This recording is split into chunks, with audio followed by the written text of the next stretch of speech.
and thank you for joining us on Rise and Thrive with EHE Health, an interactive platform where we get to discuss all things health.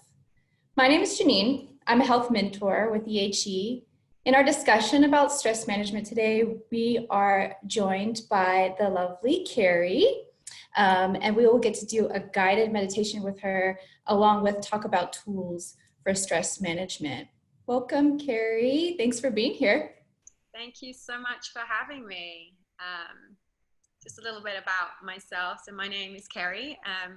I am a meditation and mindfulness instructor here in Los Angeles, and I teach at the Mindery in Malibu. This is where I am right now. I've been a practitioner for over a decade. And I've been teaching for a couple of years now. So excited to share this practice with you all. Yes, we're excited to have you. And today we're going to start our conversation about stress, kind of talking about what role it plays in our life and how we react to it. Today, we view stress as a negative reaction to the physical and emotional turmoil that we experience. But initially, the stress response played an important role in our survival. Stress elicits this automatic fight or flight response, which was an evolutionary survival response to acute danger. It got our bodies to a point where we should fight or we should flee. And that's because there's a rush of hormones and it increases your heart rate, gets your blood pumping. You might feel your blood pressure rise, your breathing becomes more rapid. And that sets your body up for the state to respond physically, to run. And that was a positive to escape danger. But the problem that we have today is that many of our stressors are not physically running away from an angry bear, so to speak. We are still getting the hormonal response, regardless if that stress is a physical stress or an emotional one. And just to know that it's a normal response that we receive in our bodies. And in some cases, it can still be positive today. Like, for example, when you have an acute stress, one that's short term, it's definitely manageable, like losing your keys, for example, when you're trying to walk out the door, you can definitely manage that type of stress. And that type of stress actually can be a positive because it might motivate you to focus on the task at hand or get the energy to come up with a solution to that problem. But today we're experiencing much more chronic stress. So this heightened state that we're in, it chronically keeps us elevated, and we're seeing that's more difficult to manage. And that's also where we start to see more negative health effects. And I'm curious, Ceri, from your perspective in, doing mindfulness meditation, like how do you view stress and how do you see it affecting your well-being? Yeah, I mean, very much along the lines of sort of what you said. For me, stress and anxiety, this is when we sort of allowed our mind to take over, and we're either thinking just even a second into the future or into the past, and we're thinking rather than experiencing. And like you said, this stress trigger, it was designed to keep us safe, so we can have an element of gratitude for it rather than resisting it. But it's when we allow it to take over our thinking that's when it does cause a problem, and as you said, it can be damaging on our health, it can be damaging on our hearts, and it takes us out of the present moment. So what that's doing is it's taking us away from the joy of experiencing our life, our moment-to-moment experience of being.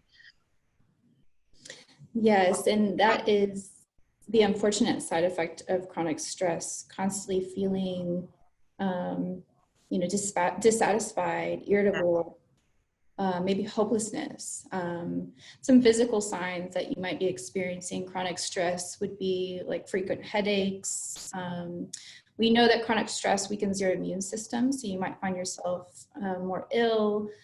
Sleep disturbances, these are definitely warning signs that your body is experiencing chronic stress. And like you said, down the line, this leads to serious health issues. We know it leads to heart disease, increases your risk for diabetes and other immune problems with chronic stress response.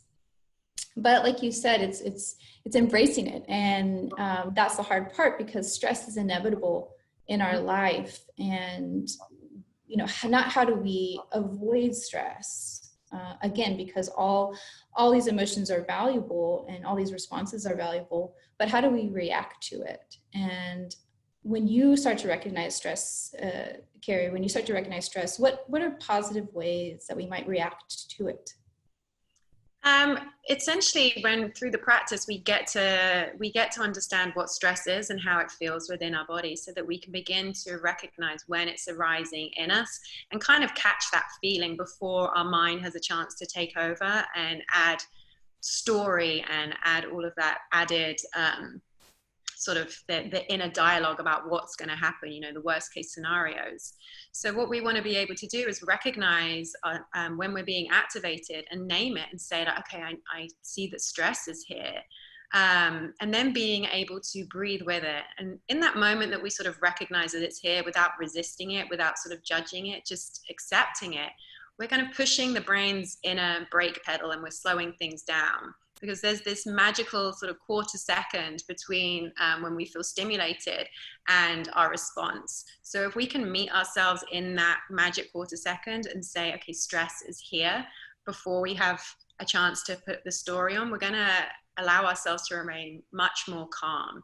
So it's being able to notice it's here and sort of breathe with it and come back into the present moment. Because what stress wants us to do is we can get lost in all of these unknown possibilities of the future.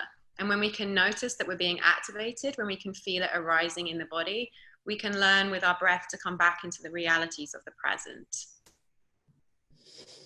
And that's definitely one of the beauties of meditation. It's something that in the moment can be a stress relief, but it has that long lasting stress management, because it gives you that perspective of, you know, when I start to feel those things arise, the fight or flight response initiate, that millisecond that you have to begin to breathe and to focus on your breath. And you can use that not just when you're practicing meditation, but as you move through your day. And I think that's such a valuable tool of meditation. Just thinking about other ways too, because meditation is a great one. I know that, you know, when you are dealing with stress, sometimes it's about having a lot of different tools to use too. Some people combat stress with, you know, coloring, journaling.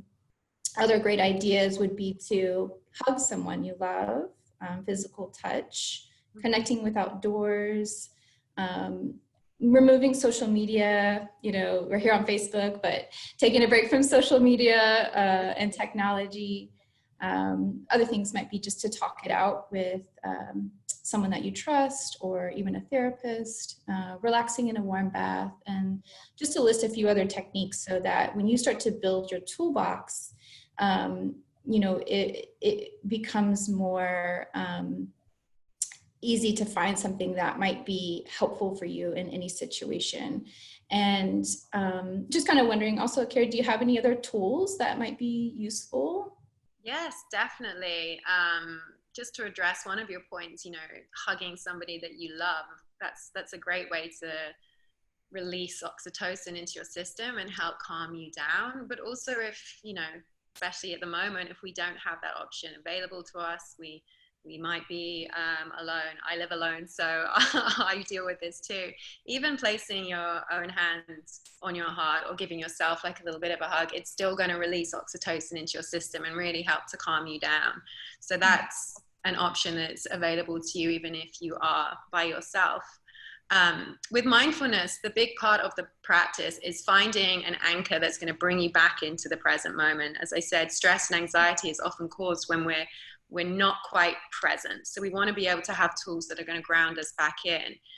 When we practice, we either use our breath, coming back into sensations in the body, or we listen to sounds. These are things that are happening in the present moment, so they help to ground us back into now. And we can bring these forward, as you said, in our little toolkit. So they're not just in the practice, but they're in day-to-day life. So taking the breath, for example, excuse me, there's a few great ones that we can do. A very quick one is a 16-second meditation. I'm sure we all have 16 seconds. You might also hear this referred to as box breathing. This is when we feel ourselves getting activated in the body. Again, it's important to feel in the body first before we have a chance for the mind to take over.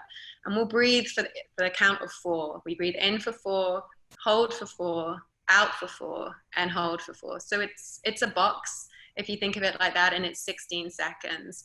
And this just, again, allows us to feel back into the body, to come back to the breath, to break the cycle of rumination within the mind, and just focus on, give our mind a point of focus with the breath to calm down our system. Another one, when we feel ourselves getting activated, is to breathe deeply for 90 seconds. Take long, deep breaths. This is about 3 breaths. So what this does is when we feel ourselves again getting activated, emotions take around 90 seconds to move through the body from the moment they've sparked to kind of come through our nervous system, to go out the bloodstream. It's 90 seconds. Anything that's going longer than that is because we're attaching story, because our mind is triggering. And each time we think a thought, we feel a feeling, we think a thought, we feel a feeling. So it kind of goes in this cycle. We want to break that. So again, if we can catch the feeling and just breathe deeply for 3 long, deep breaths and just witness the sensations in the body and allow this feeling to move through and out, that's a really great tool. And another one, sometimes when we are feeling like really anxious or really stressed, the breath can be a little bit triggery. You know, if you're having trouble catching your breath, you might be really panicking around something. Coming back and focusing on your breathing, you know, it's not going to be what you want to do. So there's a wonderful tool to bring you back into your sensory awareness and ground in presence, which is the 5-4-3-2-1 tool. So with that, what we do is we look around us and we notice 5 things that we can see, 4 things that we can hear, 3 things that we can touch, 2 that we can smell, and 1 that we can taste. So we move through our sensory awareness at the count of 5, and we can do that anywhere. And it's a really quick tool to just help bring you back into the present moment and ground you, as I said, back into the reality of what's happening in this moment, rather than where your mind wants to take you. So they're just a few little tips for you guys. Yeah, that was great. That was great. I love the breathing and counting technique, and the senses one as well. That's a really great one to use, and you can use it anywhere, which is what's so great about it. Yeah, so I just to talk a little bit about people that have struggled with starting meditation. I hear often that I've tried meditation, but I can't clear my mind, or I tried it and nothing happened. And what would you say to someone who's struggling to start meditation?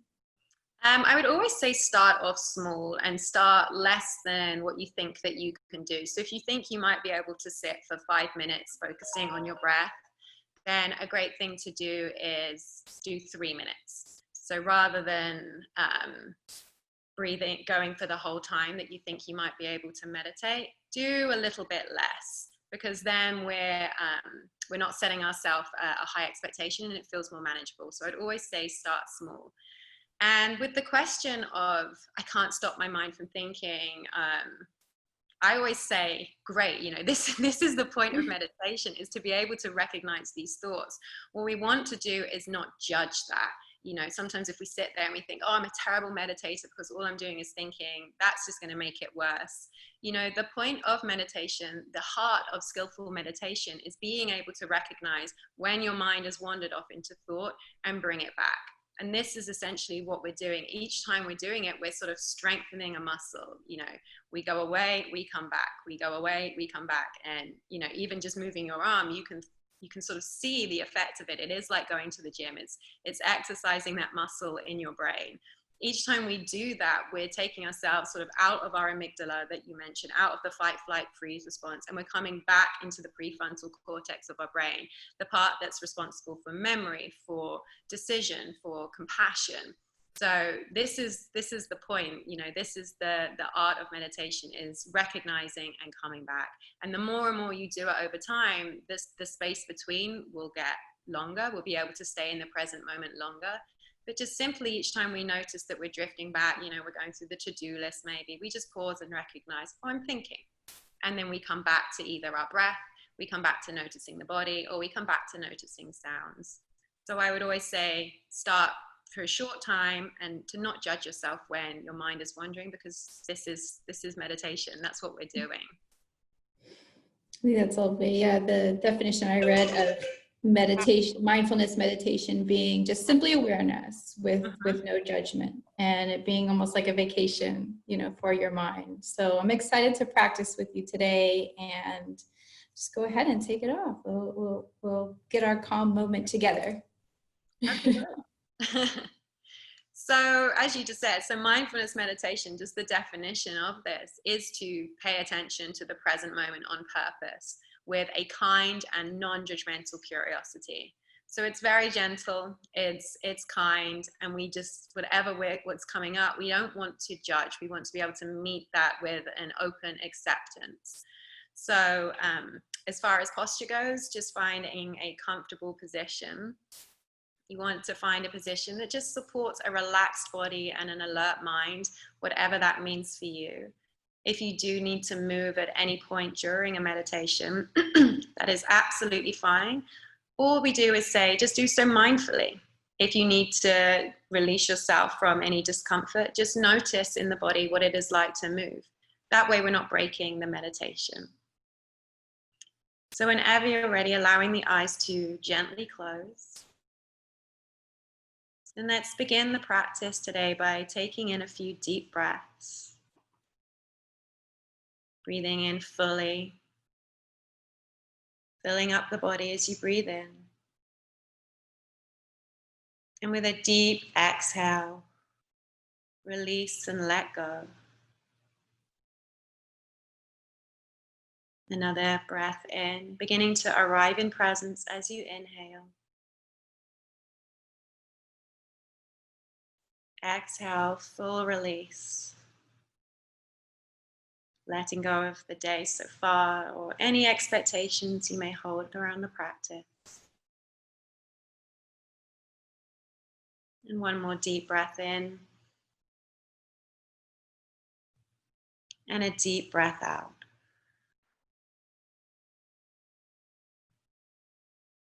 And then allowing the breath to settle, to begin to find its natural rhythm.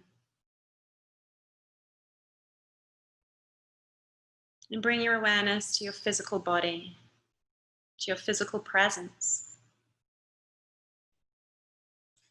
And see if you can feel yourself connected to your cushion, to your chair. Noticing whether your back is supported, or feeling the strength of the spine.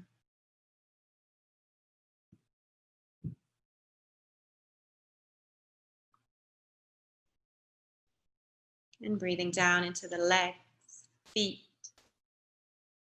And noticing the points of contact that you have with the floor. Feeling the ground beneath you. Your connection to the earth as you sense the pull of gravity.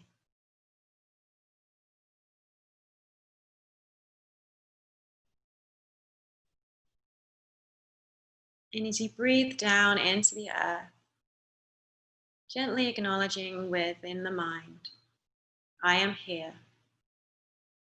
and it is now. I am here, and it is now.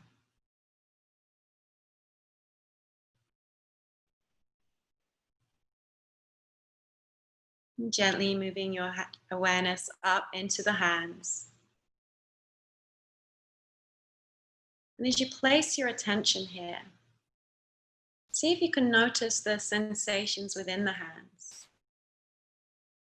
As you begin to attune to the aliveness of the physical body, seeing if you can notice the tingling, pulsing, the sensations of energy moving through the fingers, the thumb.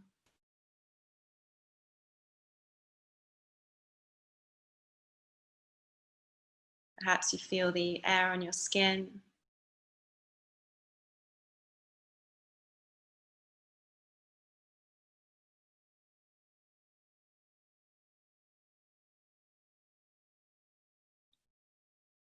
And bringing your awareness to the body as a whole.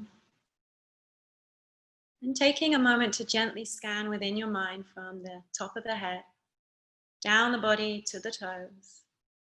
Just noticing for any areas of physical tension, any tightness. And see if you can consciously guide yourself to soften. Your breath is here to support you. So you can breathe into these areas of tightness, filling up as you inhale. And guide your body to release and let go as you exhale. As you softly relax the shoulders, release the arms, soften the belly. Begin to find comfort within your stillness.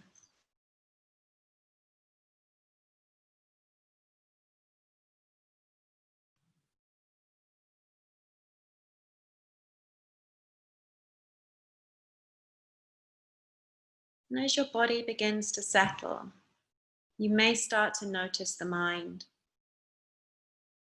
So whenever thoughts do naturally appear, we take that moment to pause.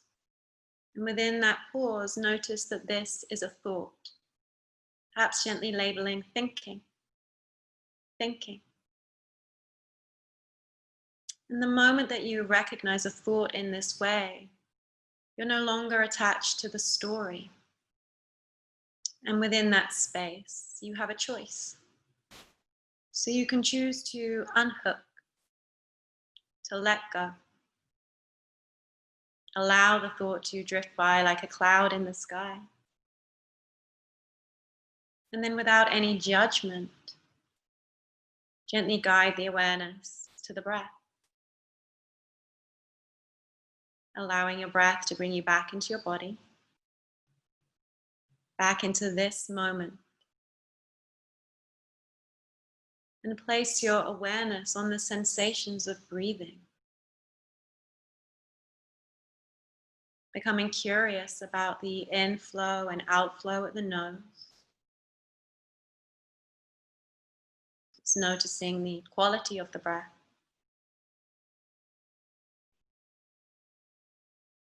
Noticing the temperature. Cooler as you inhale, and warmer as you exhale.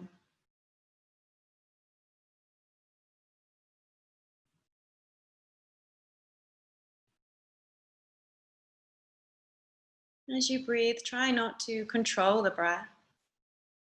Just observe your experience without judgment.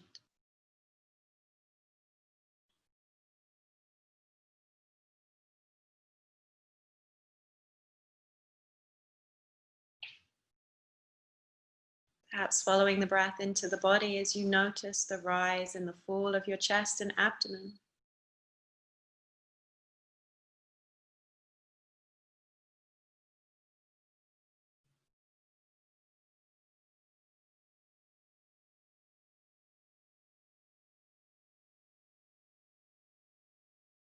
And as you breathe in full awareness, you may begin to sense freedom arising within. A moment of freedom from the thinking mind, from fears and worries, past, future. A freedom to simply be here now, breathing.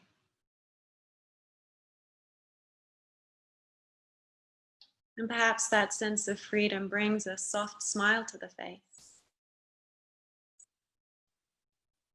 And as you breathe, can you allow the energy that a smile brings to fill up the body, to calm the body, calm the mind, and guide you deeper to a place of peaceful presence.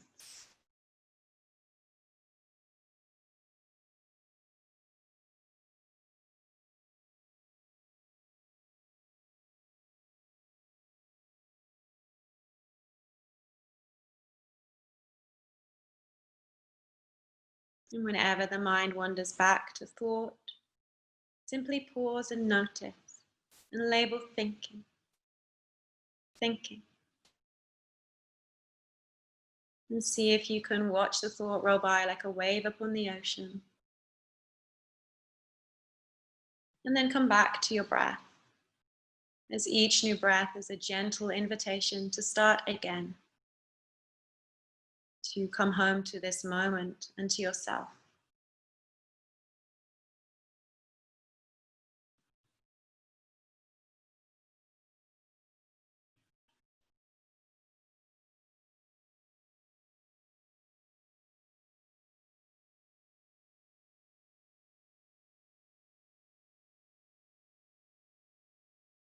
And with your next breath, see if you can follow the arc of the inhale to guide you deeper into the body.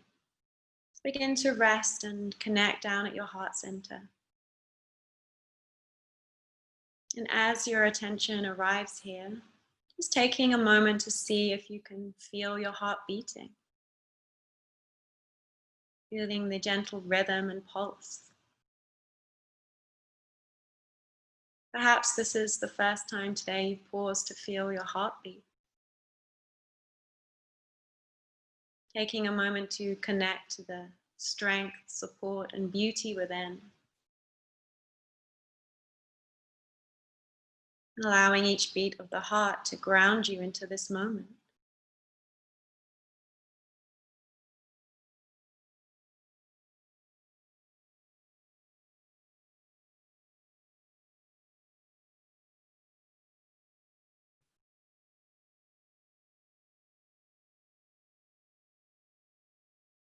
And as you keep the awareness here, you may begin to notice how you're feeling. Perhaps you'd like to gently ask yourself, how am I doing? In this moment, how am I feeling? And without thinking within the mind, staying in the body, acknowledging whatever comes up.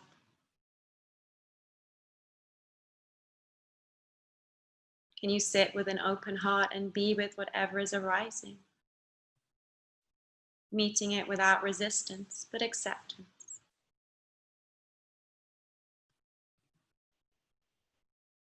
Stress, anxiety,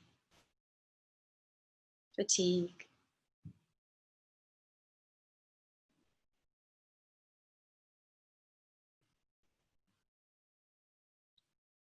And see if you can breathe with each feeling,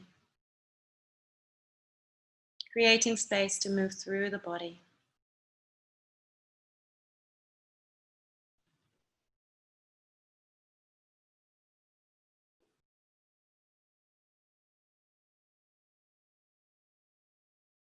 And if any thoughts come up about your experience, thoughts of judgment, clinging, or wishing things were different,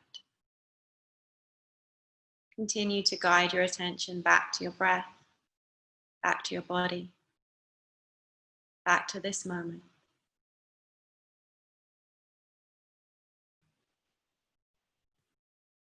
Allowing yourself to be just as you are.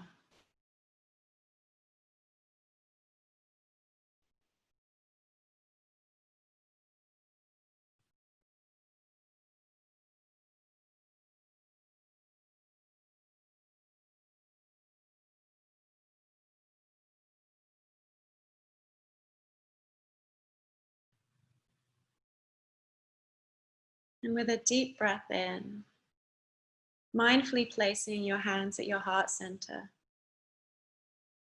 to connect your physical body with the heart. And as you breathe here, gently offering within the mind, I am here. I am safe. It is now. Now is okay. And now is all I have. I am here. I am safe. It is now. Now is okay. And now is all I have.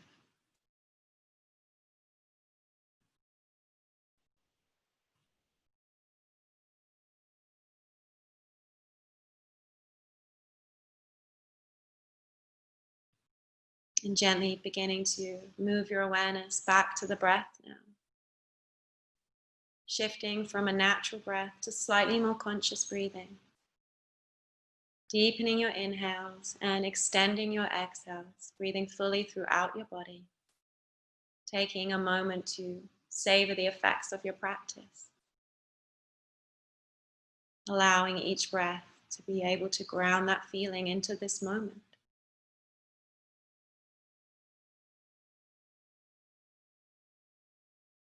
And then gently beginning to guide yourself out of practice, keeping the eyes closed, becoming aware of your surroundings, perhaps noticing any sounds, coming back to the physical body once again, as you feel yourself connected to your cushion or chair, feeling the weight of your legs and feet and the sense of being grounded, connected to the floor. And then gently beginning to invite mindful movement to the body, perhaps wiggling fingers, toes, rolling wrists and ankles, maybe stretch.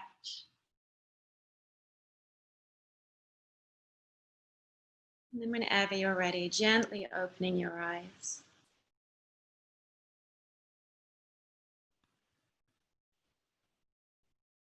And thank you all for joining me on that practice.